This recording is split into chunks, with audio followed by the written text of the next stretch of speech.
Hello, everybody. This is Jason Henderson, the host of the Castle of Horror podcast, and I wanted to let you know that what you're about to listen to is a live show that we did at the Dallas 2022 AnimeFest. So we've got an audience, we've got some wonderful participation, and we're discussing the film Rodan. But the sound is different and it's sometimes a little uneven, so we beg your indulgence. And so, with no further ado, Rodan.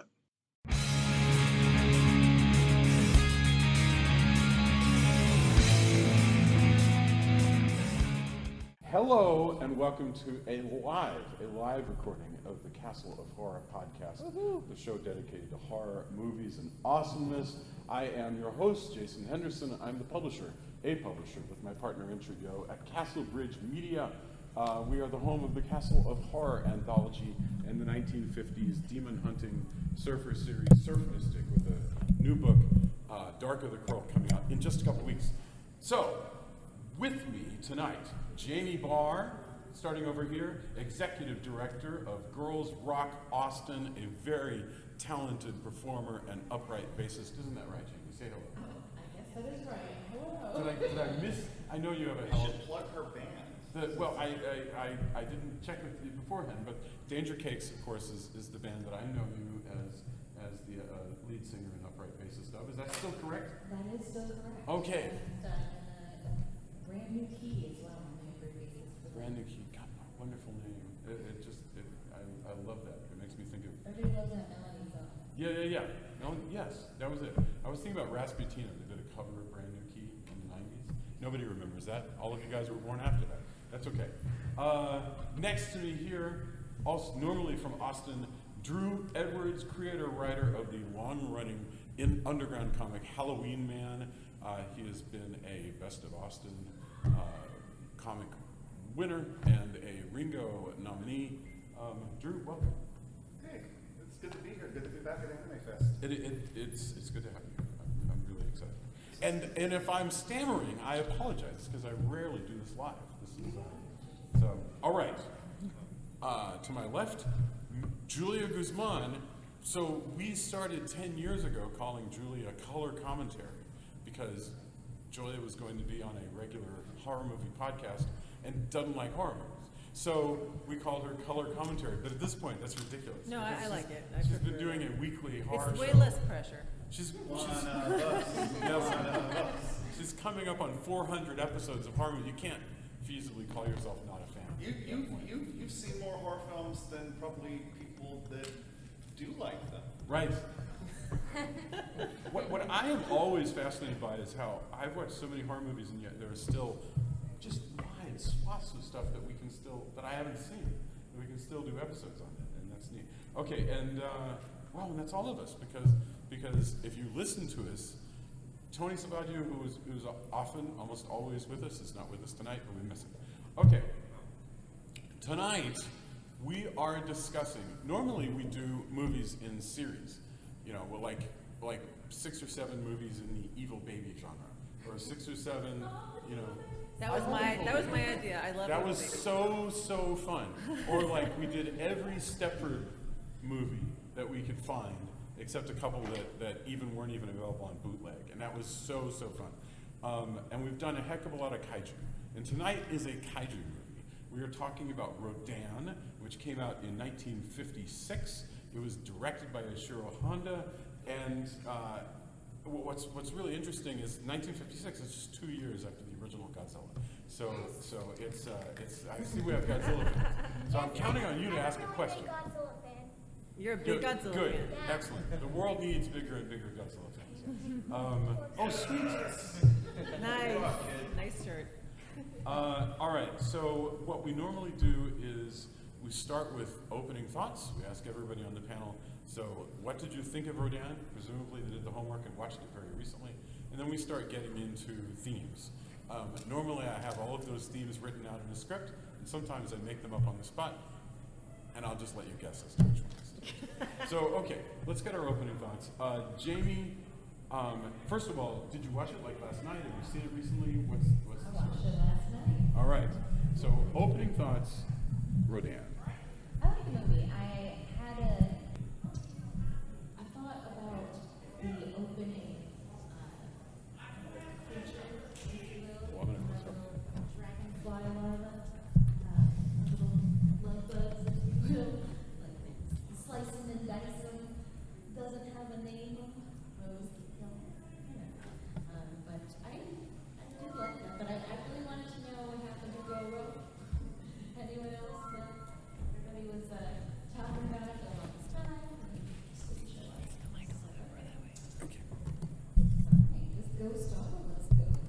I mean, obviously, it's, got a lot of great symbolism, along, with a lot of the same topics that Godzilla and all of these movies touch upon. And this one's definitely not different from that, but I feel like the whole idea of, man and their challenging of nature, and, no matter how, even if you win, it's still sad. And that's something I thought was poignant about these movies, especially this one. Thank you. So, Perfect. that scene, that's rough. I'm sorry? I said that last scene. I know, no, it was, yeah, I'll reserve comment, but yeah, I agree, it was pretty rough. Drew. This is definitely not my first go around with Rodan. I would actually argue that I would say Rodan is my second favorite monster in the Godzilla franchise. Love anything with Honda. I really like that this is an earlier kaiju film, and we're still seeing. We're not quite into the crazy pop art Technicolor world that like the later Godzilla films turn into. This is still very much like a monster movie. It's beholden more to like tropes that we've seen in American monster films like Them. It's played a lot straighter because of that. And I think because of that, it's much more, same as the original Godzilla, it's much more of a horror film than, say, like later on a few years when we get Ghidorah, the three-headed monster, and we start to see these almost becoming more about monster wrestling, which I love, don't get me wrong, but I think this is an interesting early, it's an early look into the franchise, and of course, who doesn't love a sad ending? Yeah. To a monster. Like that is the primary difference. Like the Japanese, they really they go back to the original King Kong. They all instill this empathy in their monsters. Like you don't get sad when the ants and them get killed, but when the two Rodan bite it at the end of this, it's very solemn, and I dig that. Thank you very much. Julia, what about you? So it was interesting because we usually watch the movies, we try to watch it subtitled so that we hear it in the original language, even if we don't understand it, it's just more. But in this case, we watched it subtitled, and now I wish we'd watched it dubbed because George Takei dubbed it. Wow. It was his first acting job, so I saw that and I was like, well, darn it, now we kind of, so I'll have to go back and rewatch it now dubbed. But yeah, again, we started out this before we started recording, talking about the practical effects, and in this movie there are so many great practical effects. I just thought the Rodan effect, just this like flying creature, was really well done. I mean, it was just amazing. Like you really feel like it's dangerous and fast and in the sky. So all that, there's definitely plot-wise and stuff where I was just kind of like, what's happening right now? Why are they doing this? Especially at the very, very end, the sad part. I was like, this is kind of illogical, but whatever, we'll get to it. But yeah, I liked it. I thought it was a fun ride. So rather than give an opening thought, I'm going to instead go straight to a question, which is, in this film, and for those, so first of all, for the audience, have you guys seen Rodan recently? If not, we can recap, basically. So the basic concept is, this film does not play like a kaiju film now that you would expect. It plays it as though maybe we've never heard of such a thing before. You have a mining area where they've started seeing strange animal behavior, giant caterpillars, basically. And the film follows giant caterpillars as they sort of terrorize low-key this mining village. And Not so low key, people dying. well, okay, so terrorize. People are dying. But you soon become aware. Yeah. Well, Invested in this one character that the girl's like, my brother, that's right. he's so violent. Like, oh man, he's got a problem. He's Do you troubled. really think he killed all those people? And because they were all like, oh, he was in a mine with all these people, and all these people are sliced and diced and made individually fries. Yes. Was like nowhere to be found. And is never ever found. Hashtag justice for Go Rodan. It's Well, they find his body, I think, but then the thing caves in when they're trying to retrieve it. That's what Right. it said. That's what it said in some plot summary. I didn't get that, but in the plot summary, it's all like, oh, so that was, they did find him? Okay. Anyway. the film really does start. It keeps growing in these concentric circles of plot, where the film starts. Yeah. I love that feeling of escalation, by the way. Yeah. Like it starts out as a big bug movie, and then like when it's more than halfway over, it's like, psych, this is about a radioactive Pterodactyl. pterodactyl. Yeah. It really does start, though, at the level of melodrama about miners who don't get along with one another. And then they find giant caterpillars, and the giant caterpillars turn out to be the food of a mated pair of atomically irradiated pterodactyls that start. Pteranodons, is that what they're called? So that the So Pterodons. technically- pterodons. So, okay. Okay, as the dinosaur guy. This is the dinosaur nerd. That's one of my roles on many hats that I wear on the show. So they are technically pterosaurs, which are prehistoric flying reptiles. Jimmy brought a Rodan for us. Oh, wow, thank you. The name Rodan actually comes from abbreviating the word pterodon. Pteranodon is a type of pterosaur. They are not pterodactyls. They're actually also not dinosaurs. Pterosaurs are not dinosaurs. That's a common misconception. They lived side by side. They are related, but they are another type of reptile entirely. And they're not birds at all, even though like birds are dinosaurs. Pterosaurs are not birds, and in fact, they are more closely related to crocodiles. Did you say even though So birds are flying. dinosaurs? Birds are dinosaurs. So can you want to expand on that a little bit? In case that's news to any of the rest of us. First of all, this is our. I bet you didn't know that this was edutainment. First of all, forget what you think you know about birds. Birds are reptiles. Although it seems like a lot of you do know that. Secondly, so birds evolved from dinosaurs, but there is not enough difference.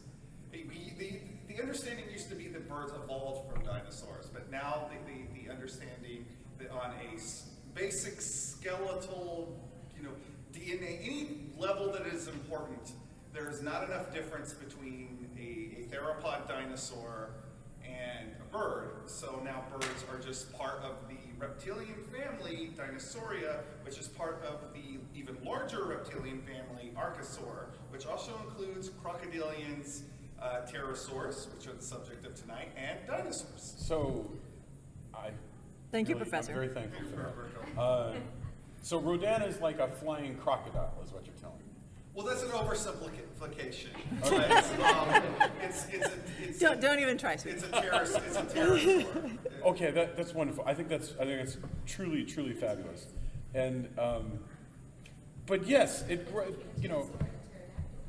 what is yeah please. Pterodactyl is a type of pterosaur. That is fascinating. And Quetzalcoatlus is also a type of pterosaur. Is like the larger, like how we have lots of species of canine that are called wolves.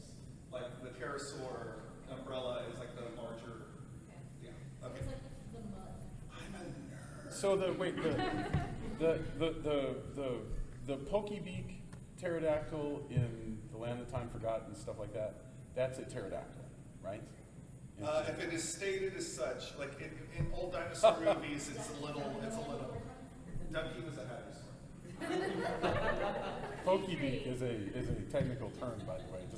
Okay, so anyway, yes, this film begins as a very human level melodrama and slowly involves greater and greater threats until you get to these creatures that threaten jets and fly around, and then the Defense Force of Japan has to figure out how do we deal with this new environmental threat. But what I thought was really fascinating is that the camera and our sympathy remains more or less at the shoulder level of the human actors. The camera is always looking up or out the window of a cockpit as the Japanese jet pilots are trying to follow this thing that they think at first is a plane. by the way, following a thing that you believe at first is another ship, or isn't what it turns out to be, that's a direct lift from Jules Verne, 20,000 Leagues Under the Sea. But that camera stays down here. And when you get to the later ones where it's kaiju versus kaiju, the camera is way up there, you know, where you're at the shoulder level of Godzilla and you're looking down. And I think it changes, you know, the nature of these things. I mean, what other elements of Rodan did you look at this and go, wow, this is like an early kaiju movie that has different rules? What I was going to say is actually, based on what you were just saying, that a lot of this is in the context of World War II. And so, of course, all of these, all the kaiju movies that we watched that happened after World War II, there's always this threat of the threat from above, you know, and the whole thing, and like, what are we, you know, what's our role, and are we the good guys or the bad guys in a lot of cases? In this case, it's just the threat from above. But I thought that was what came to mind when you were saying the part, but go ahead and. Yeah. Being powerless. That's the thing that always stresses me out about these movies, is that there's so much destruction, and it's just on this mass scale, and it's just, you know, whether it's Godzilla's foot stepping on an entire apartment building. Yeah. You think they're gonna make it? Yeah. Lots of people live in that apartment building in theory. Yeah, yeah. And it's just, I have to try to actually like almost suspend that idea of belief, or that suspension of disbelief, because I don't want to think about all of those people, just like because it's hard to think about, but you kind of have to, just like I keep jumping to the end, but that No, part, please. Like, it got to me that of all the things in this movie, that, like, I don't know, well, it was like roast duck, like, just Yeah. watching them, like, be burned alive by a volcano, like why are It's they shocking. moving? Yeah. And Even then- after they've killed all those people. Yeah. You know, yeah. But still, you're like, aw, it's kind of like a shark. Yes. That's kind of what it made me think of. I know, Like, yeah. You know, it's like, it didn't, you know, it didn't ask to be awoken and hatched. That's like the whole thing about, you know, it's, because of radiation from Yeah. nuclear activity and, you know, bombs. That's how initially the dragonfly larva of the, was it I keep saying megalodon, but that's a shark. But their dragonfly larva. Yes. And they're gigantic. And actually, and those reminded me of the original Fly. Like, Oh, yeah. the heads of them, but which, you know, they're a dragonfly. But I Yes. just felt that those little, they weirded me out. But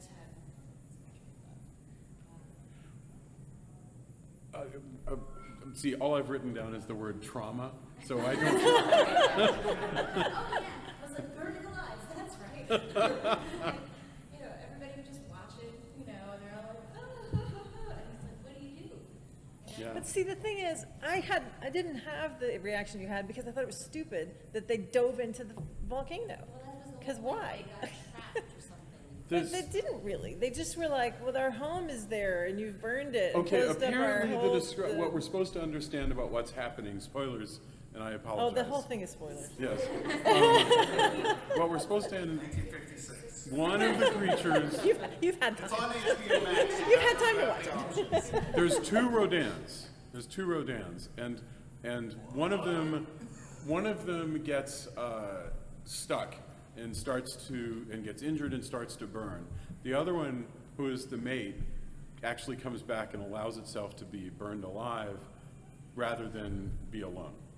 Is that what happened? Yeah, that's what happened. Tell that story real quick. Okay, Yeah. tell the story. Okay, this is such a, it's a little bit of a departure. I'm going to talk about Please. The movie The Notebook. Has anyone seen Yes. The Notebook? Well, this is how much Drew loves me, and it makes, I'm always like, ladies, find yourself a man. That is so who sweet. will, Oh, wait. Or a woman. burn himself alive. You know, you've seen that movie, and there is a fire scene. Well, Drew was kind of half watching it while I was watching, and he was going in and out of the room and sit there for a few minutes and go back. And I was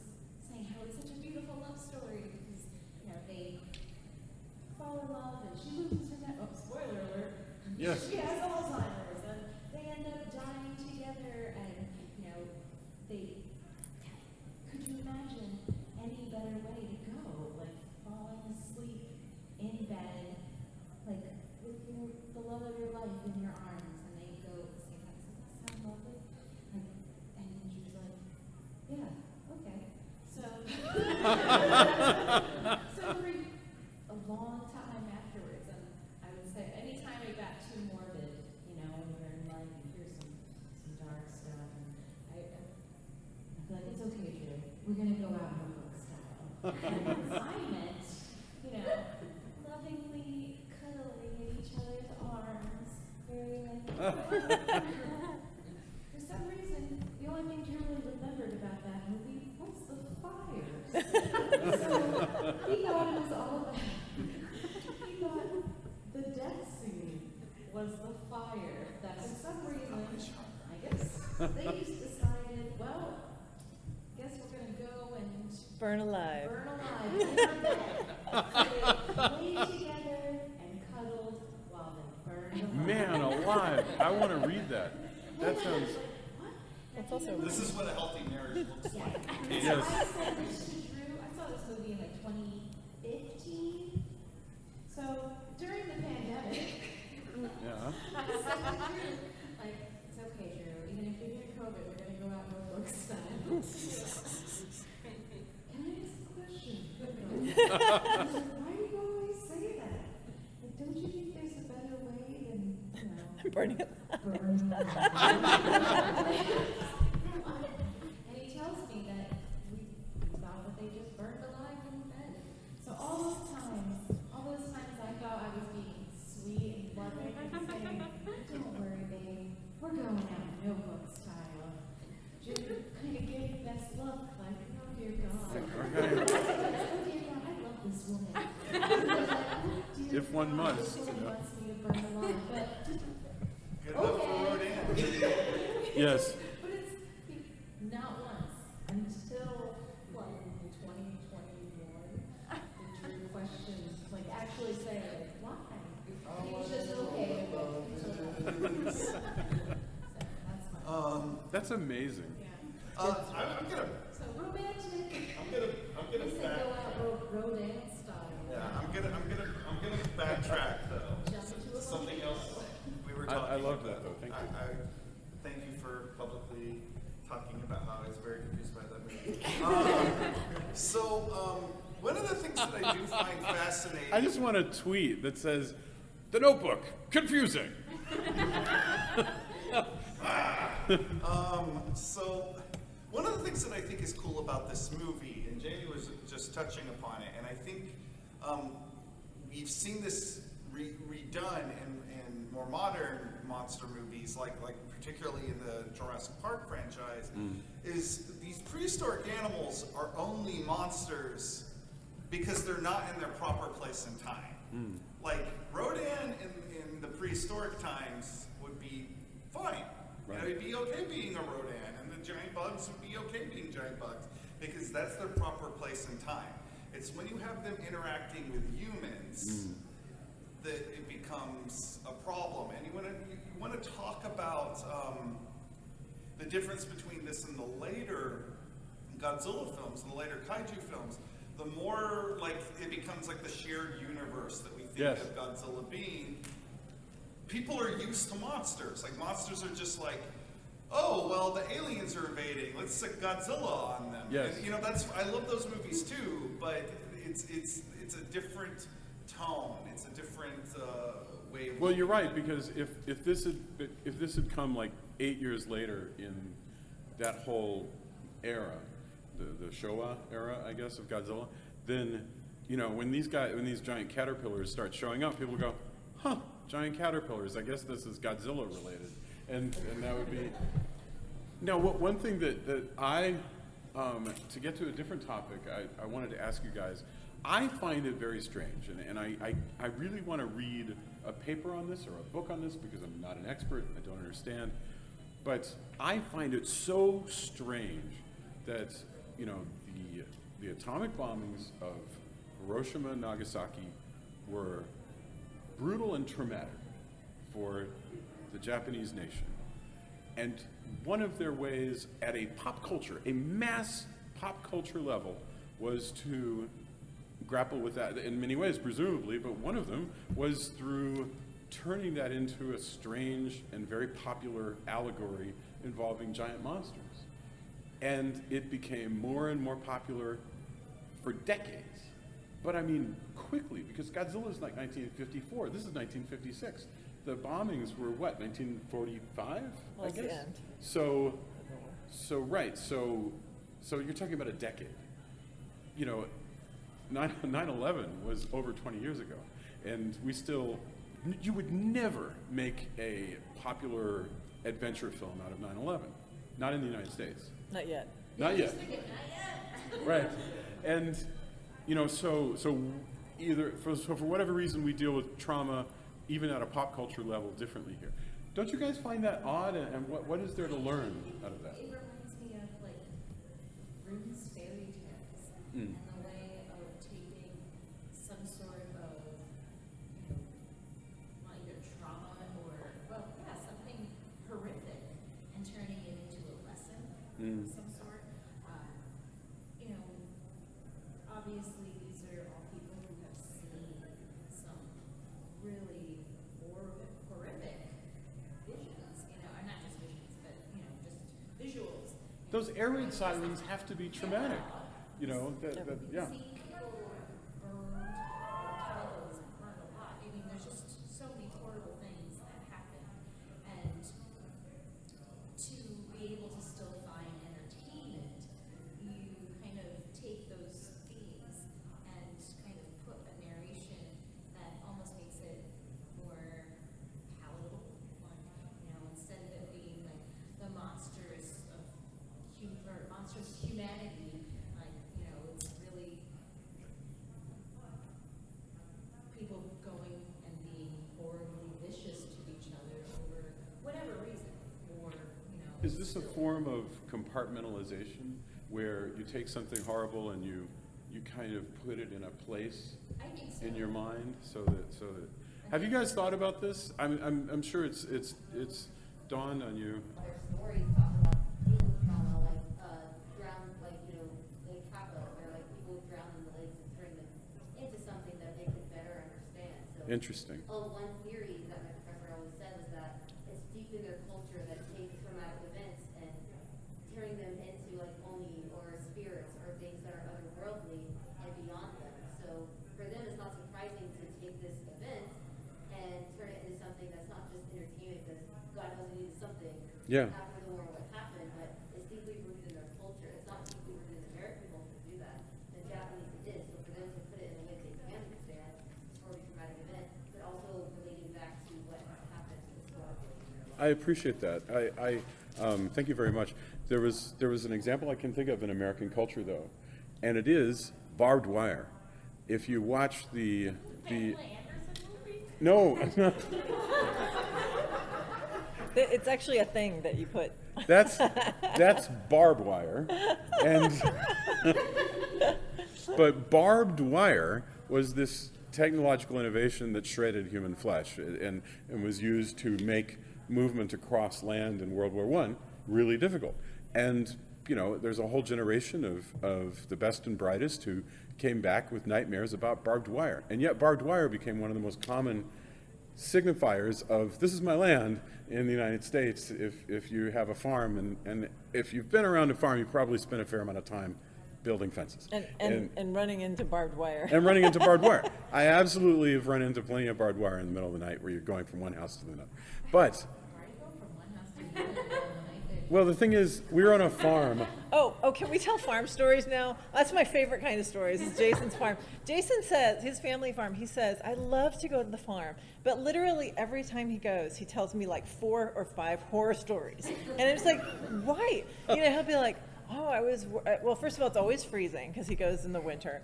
So he's like, it's really, really cold. And then I heard this sound, and so I went down, and I didn't know what it was. But then suddenly I realized stuff had been moved around on the porch.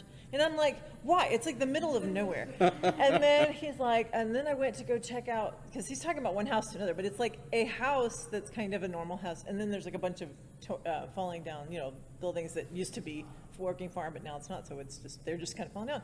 So he's like, I just went into one of them, and these 2 raccoons or whatever, and there's like the big snake, and then there's like I fell down the stairs. That was a scary Every raccoon. time. It was a terrifying raccoon. No, but every it was- You know, time. where I grew up, that could have been dinner. That. But Exactly. I was once in the middle of the night running from the one house over to my great grandmother's house, which was also on the farm, and I'm running across a field like an idiot, and I just ran smack into a barbed wire fence, and I'm sure I'm not the only person to have done that, but who knows? But I'm talking about the Charlie Brown Halloween special, because No, you really weren't talking about It's that. the great- But since we're changing the subject, it's the completely. Great Pumpkin. Charlie Brown was like 1966, I think, and includes a fantasy where Snoopy, the most popular beagle in America, has this long fantasy about being shot down and making his way across no man's land to fight in World War I. Do you know what no man's land? He's a fighter pilot. No man's land was a place where humans were ground to so much flesh that to walk across the field after battle was to walk across flesh. People Unless looked you're at, Wonder Woman. right, but it's true, yes, and that's no man's land. And so by 1966, that vision, 50 years later, of barbed wire is turned into something poetic and funny and sublimated into a kind of a poetry, because Snoopy becomes a sort of our cuddly sort of god who takes these traumas and maybe we're overthinking Snoopy. By the way, does anybody else think Snoopy's a Time Lord? Because we're 100% convinced that Snoopy's a Time Lord. My daughter, my Sophia, and I. Because his house is bigger on the inside. Seriously, if you've ever watched, he goes in. He's got like a kitchen. He's making entire turkeys in there, and Well, he that's my also headcanon and he now. also is Yes. he's like a fighter pilot in the it's just like, Yes. We had somebody else raising their hand right over there. I was just going to say back on the musical thing. I think that's a fair request. what? About the actual creator of like the original Godzilla, and from what I understand is he made it as kind of a warning and to try to keep people remembering the trauma of it so that it wouldn't happen again, so that nuclear war wouldn't happen again. I believe it completely because they mention it so much. It's not like they don't mention it at all. They're always saying, why did these things get hatched? Is because of nuclear. You're absolutely right. Well, we Thank you just very did much. another Honda movie. What was it? I'm blanking on it now. The submarine. Tony would throw stuff at me. The submarine Oh. movie. The one America? the one No. about Moo, Atragon. That's right. Yes. And that had a lot of that stuff in it too. And what I also find interesting about these early parts of this franchise is there's a lot of moral ambiguity. And I think that, what's interesting about the Japanese perspective, and I did talk about this when we were talking about Etricon as well, is that, we're having people that were reflecting back about being part of the Axis powers. So they were technically on the wrong side of the war. And that's something that's going to, weigh heavily on somebody like Honda, who is an intellectual. And, so there's like a dual trauma It's there. very complicated because we didn't get a chance to deal with our losing of a war until 1975, and it was unknown to us. Well, we also use pop culture to go back and win it, too. Yeah, that's true. That's what Rambo is. You pretty much mentioned it. I think Western media actually reflected about the problems of war and a lot of issues that came into the Vietnam War through movies, literature, and Yes, lots of sir. different ways. Rambo. being Well, a and big one. Predator is that, the first one. Yeah. And to think that we lived through that, right? To actually see that moment in pop culture when American pop culture starts to do what she was talking about with We lived through it, not Jamie and the rest of the audience. right. I lived through And the since I like to mess with Drew, we lived through it longer ago than he did. Oh, are we playing that game? Yeah. The more Gen X than now. Yes. It is funny because you're right. In the same way that these kaiju movies are haunted by World War II, the movies of the '80s, everything from like Top Gun and you know the Rocky IV and all this stuff, everything was haunted. Miami Vice, if you go back and watch the early episodes of Miami Vice, pop culture in the '80s is haunted by Vietnam, and people are thinking about it all the time, trying to understand how they feel, trying to deal with guilt, trying to deal with frustration over did this policy not work and that policy not work.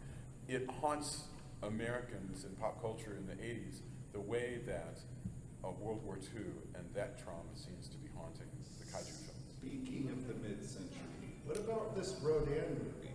Yes. And I'm certain all of this will tie together. So, Through the magic of editing.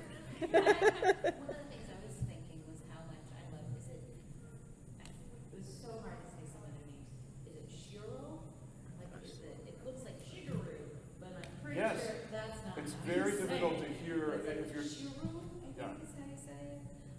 But I thought he was the best actor the whole time. I felt like he had such a compelling look after he has that head injury. Yes. And, he's seen all this death and destruction, and, like, you have to remember. And usually everybody, not everyone in the film is playing it very, dramatically in the yeah. the melodrama style. Like, oh, no. No, it's played fairly straight, right? I mean, it's yeah. But, like, there are points where his, like, you can see the tears, like, quivering in his eyes, where he looks totally traumatized, like this guy sees like this. And I feel like I couldn't take my eyes off of him. And That's also, I would say, to the point that she's bringing up, if this movie does have one flaw, it's that it starts out with this character and it follows these very blue collar, Yeah. This mining town, and these are the characters that that are the through line through this movie, and They're coal miners. Yeah. But the latter part of the movie, it suddenly becomes about scientists in the military. Yes. And that's like the last. Well, there's still the issue of the amnesia, because he doesn't Yeah. recognize his own. Of course. Love. But you're right. You kind of lose focus. And I love this movie. That's a mild criticism at best, but that's something I thought about this last time. Show us what you remember. We'll take it from here. Yes. Well, the funny thing is to some extent, this is true of any movie of that era versus now, is now we are much more structured. If you start following a character, you're going to follow them all 120 minutes, right? And we're also jumping from country to country, but you're so totally right. I mean, by the way, Jamie, you were talking about what he remembers and his shock. And actually in the scene, to pick a scene from Rodan, when we go back to his vision, where he's in the cave, he looks up and he sees this monster bird creature that is many, many times his size rise up and start eating on a giant caterpillar. It's so scary. It is And really then the a great actor vision. actually injured himself during that scene because he turned the wrong way and slammed into a rock. So Eek. part of the injuries that he has is actually real. How awful. Yeah. I Wow. think that part is very traumatizing because I hate eggs. I think eggs are so disgusting, and I love to bake, and I feel like that's why my cakes taste so good. It's because a little piece of me is so sad, and you can taste it. That's fascinating. Well, that's how he remembers, though. It was suddenly, his little lady friend is like, hey, I have these birds in a cage, and look, they're gonna have some more birds. And she pulls out a little Yes. nest. She's like, oh, look. And just then, he's like, for those of you who can't see my eyes bulging at home, was afraid he was going to assault the eggs. I was worried. I really. Throw the eggs, which I probably would. You're thinking there's a Baby Yoda situation But going it's on? like, Yes. suddenly, meow, like, you know, you see it, and then he has that image of the bird, and I just was like, oh god, I feel for this dude right now so hard. It's a neat personality, a neat relationship. Seeing that, I mean, I know it's so traditional and heteronormative, but nevertheless, she's like taking such good care of him. You kind of love these young characters, you know. Well, it's not particularly heteronormative to take care of the person you love once they've been injured. I think that's just. I just wanted to throw it out there. supposed to do. All right, fair. I mean, You're hopefully, gonna get hopefully, injured and yeah, I was gonna say, things are hopefully you'll do that for me. even No, though no, you're Julia, even though you're the guy. Yeah. You keep saying, I keep thinking of Farrah Fawcett in The Burning Bed. Farrah Fawcett was a star a long time ago. It doesn't. So, let's open for questions. You can ask about Rodan, because God knows we've been Or patching. brilliant commentary. Yes. There's two things. I'm like a huge Godzilla, and I'm also historian, so. Oh, cool. Sweet. That's not stupid. That's awesome. But the first thing, when I always took it as when they went back in and you're like, why would they burn alive? Like maybe it's we're going out notebook style. It's like so romantic. Yeah. I love that that's gonna be a thing now. After the Hiroshima and Nagasaki, there are people they said like you can't like live here anymore, like where the bombs went off. But so many people still went back because this is their home, or people Yeah. who lived near the trenches, and even though they were like dying radiation, even though That's they a were great there, point. Like they went back still. It's like, but my loved ones are there. People who weren't even there when the blast happened, and they're like, don't go. You're probably gonna die. We don't even understand what happened, but they still went. No So even though there's Okay, radiation, you just saved the ending thank for you. me with that. I appreciate that. I always pick it up and I was listening to it, I was like, I'm just like looking too much into this, or they just like turned backwards where like, yeah, but. That's awesome. Great point. Thank you. Also, I took it when they, like, you start with blue collar reminders and you talk like science in general, that happens a lot in these kinds of movies. And Absolutely. Yeah. we're talking to my mom about it because we're both like huge Godzilla fans, and she always was like, well, I always took it as that's how it always starts, right? You start with the little people, like the people of this country, people who have anything to do with the war and nuclear weapons, and then it's like, okay, we'll take it from here, and it's like, but what about us? Like, Yeah. we're the ones who actually have to deal with the fallout, like the Radons, and I keep saying Radon, I'm like, I'm so sorry. No, that's cool. It's like, I always took it as that shift, like, and maybe it was like purely narrative, like now you like have a character and keep following them. But I always took it as, well, you don't matter anymore. Like, go die with your caterpillars, it's fine. Like, what's really I think there's some element to that, right? That in these stories, it's a you know, in it might be a cultural element where we're going to follow the people who are serving a purpose. And in the in story. regards to what you're saying too, like I probably don't like that stuff because of personal preference, because I grew up in a very rural area, so my sympathy is usually with the blue collar people and not the military class. Probably people who wore white gloves. That's what they were working in a coal mine wearing white gloves. That's true. You have a question? Madame. My apologies, I have not seen the movie, so my. Okay. My pity goes to you for listening to us discuss a film rather abstractly that you haven't seen. But so you mentioned at the beginning how Japanese kaiju kind of focuses on like the empathy of like the feeling for the monsters in a way, even though it's causing all this disruption. And how Western, especially Western kaiju, doesn't really do that. And the only movie that popped into my head at the time was like the most romantic kaiju movie ever, Shape of Water. Oh, We kind of do feel for the monster, like for sure. in a way. And I kind of had the thought of like, why do we want to empathize with the monsters? Why do we feel that connection to them? Well, first off, we're going to have a whole panel on this at 11 o'clock tomorrow night. But What is that one? beautiful horror. Beautiful horror. Aren't you on that one? I am. I mean, Yeah. we'll talk. We'll talk. You know, America does have a monster culture too. You know, King Kong, obviously the universal monsters, most of which, with the exception of Dracula, are pretty sympathetic characters. I do think we come at it from a different angle where we see monsters as the other within our society, whereas there's a degree of humanizing animals when they have these prehistoric beasts in kaiju movies, but they're also, to your point, very mythic figures. So like they're not like us, and so I don't think of them as the other the same way I think of like maybe Frankenstein and the Wolfman. I just want to throw out real quickly, and then let's take this young man's question. Joba Briggs, in Profoundly Disturbing, talks about the creature from the Black Lagoon, and he says that what was appealing to about the creature to him and other people of his generation is that he felt as a growing boy that he was becoming monstrous, that his body was unfamiliar, and he wasn't good enough for the beautiful Julie Adams who's swimming. That feeling of dysphoria was what monsters stood for to him. It's an interesting theory, and I think there's a lot to that. Yes? Godzilla expert. How come Rodan burned in the original movie but didn't burn in King of the Monsters? Well, that's a great question. That sounds like a Drew Edwards question.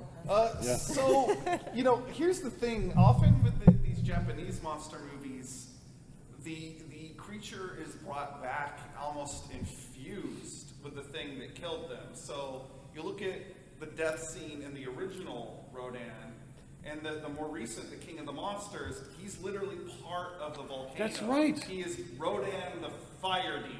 Wow. And so we have now made him one with the thing that killed him. And I do think that that's very apropos for creatures that are representative of bombs. I am so no, but I just Great want to say answer. for a moment, I'm so thankful that you gave that answer because I completely forgot about that.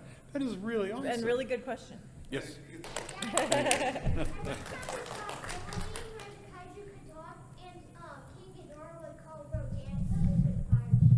Stupid fire chicken. I love that. Honestly, like, or roasted duck, like, would you go to it? Yes. He's rotisserie Rodan. Rotisserie Rodan. That's terrible. Shame of it. Terrible. Gosh. So I want to talk about like the effects again because I started saying that in my opening, comments. Yes, please. But yeah, I think that and I'd love to hear our Godzilla expert's opinion about the other movies you've seen. But I am fascinated by the amount of work that goes into, because I mean, you guys are all like, most of you, a couple of you are in the full cosplay, full cosplay. But you've seen some of the people who are in here that have they've built the costumes around them. This is what this poor guy, he's like 150 pounds. They've built this Rodan costume for him. Then they're suspending him from cables. The cables break at one point, so he goes tumbling down 25 feet, which actually gets used in the footage goodness. The Rodan's diving into the water. And then I think they break again, or they almost break again when they're pulling him back out of the water because now it's a really heavy suit.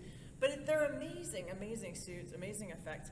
But I'm curious, for those of you who, and like I say, our Godzilla expert, who have seen other, all the different kaiju movies, like what's your favorite kind of effect? Like what's your favorite kind of creature effect? Do you like the practical effects? Do you like the suits? Do you prefer the CG from the later movies, etc.?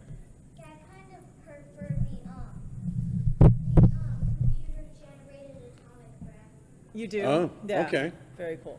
But do you prefer a Godzilla who is a Godzilla in a suit, or a Godzilla who That's is computer generated. computer animated?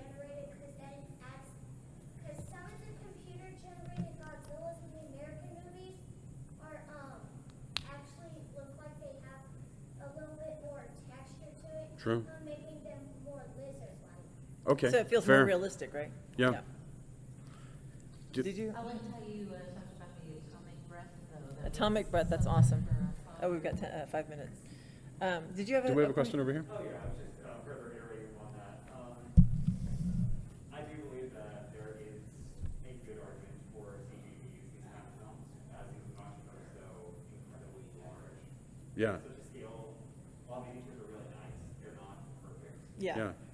And you can't exactly go around walking around the styrofoam room Right. over and over and over.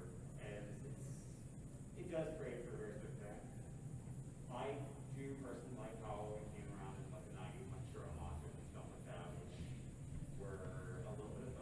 Yeah. Functionally a little bit about. Excellent. Did you guys see the new what's the one where it's about the civil servants against Godzilla and Shin Godzilla? Holy, I mean that Godzilla was to me terrifying. You know, Bloody accents. yeah. He's. That's right. It's a zombified Godzilla. That's right. He does have bloody. Yes, you're right. You're right. Yeah. Have you seen like literally all the monster movies? And how old are you? Do you go to school or do you just watch monster movies? I do both. You do? Yeah. Good job. Don't ever change, It's kid. summer vacation. We Yeah. only have a couple minutes left. Did anybody have any burning? Oh, yes, go ahead. To kind of go off of everything, from a filmmaking standpoint, it makes sense why the shift to CGI needed to happen. Mainly because, you're familiar with RoboCop, right? For sure. That was our first date. Is It's that true. romantic? Our We first have a date whole was episode on that, actually. yes, not about the date, but about Although RoboCop. Discuss. the date is definitely in the episode. So Yeah. for RoboCop, the story behind that suit is that there's just so much suit that they had to put on RoboCop that literally they wasted like half of the day, like 12 hours Yeah. to actually get Yeah. to that point, and they were shooting it in Dallas. Yeah. And he was just, Peter Weller was sweating and crazy. Yeah. And the thing is that whenever you do a practical suit, you are committed. And for production timelines, it makes sense why CGI needed to go that route. Having something where it's such an intricate suit just causes so many issues of logistics. Yeah. I guess that makes sense Great because point. now you could put him in one of those sort of scuba gear things even like just Iron Man wears, Or and just then the they, motion cap. and then they That's put this. basically what they did in the more recent The new RoboCop. where sometimes they had like a top, like what they do with Robert Downey Jr. in the Iron Man movies. Like sometimes they had like a top piece on them, but then like anytime you saw the full. That's fascinating. Good stuff. Well, I suppose we should wrap up. We should also we should tell say- these nice people where they can come buy Yes. stuff from us. So first of all, you can find Drew and Jamie at what's your booth number? Our booth number is J2, and it is in the Bazaar downstairs. Yes, and we are in L8. Just remember, late, and the it is dealer on room this, on in the this dealer room on this level, back corner. If you walk in, it is in the back corner. Yeah, if you and walk we have as a far as you banner. possibly can walk. I write novels and stuff like that, and I'm also a publisher, and we got books. Drew has so many Halloween Man books, and well, you know, go by and talk to both of us because otherwise we're just going to be sitting there at those And tables. they've got a bunch of panels that they're going to be doing. Yeah, for sure. So thank you so much. We're Castle of Horror. You can find us wherever good podcasts are And thank you found. for the audience participation. Yes, Yeah, for you sure. were a great audience. Thank you for coming. Yeah. Especially since it's late. I know we only have like a single minute, but usually we do our endorsements. Oh my goodness, yes. We're gonna do one real quick. Go out and see Nope. Yes. Nope. Yes. Yeah. Speaking of kaiju, yes. Yeah, thank you. Oh, sorry. Spoil anything, 'cause it's so. Yes. Thank you, guys. Thank you very much.